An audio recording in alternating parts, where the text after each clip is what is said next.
শাকিব খানের নতুন সিনেমা তাণ্ডব ইতিমধ্যেই ভক্তদের মধ্যে ব্যাপক উত্তেজনা সৃষ্টি করেছে। সম্প্রতি প্রকাশিত ট্রিজার নিয়ে সামাজিক যোগাযোগ মাধ্যমে শুরু হয়েছে তুমুল আলোচনা।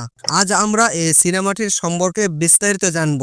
সিনেমার গল্পের আভাস। তাণ্ডব একটি হাই ভোল্টেজ অ্যাকশন থ্রিলার। ট্রিজারে দেখা গেছে মুখোশ পরা একটি গ্যাং যারা একটি ভবনে হামলা চালিয়ে সবাইকে জিম্মি করে। সবচেয়ে চমকপ্রদ মুহূর্তে আসে যখন মুখোশ খুলে শাকিব খানের চরিত্রটি প্রকাশিত হয়। তার দুর্দান্ত উপস্থিতি এবং নজরকাড়া অ্যাকশন ভক্তদের মুগ্ধ করেছে।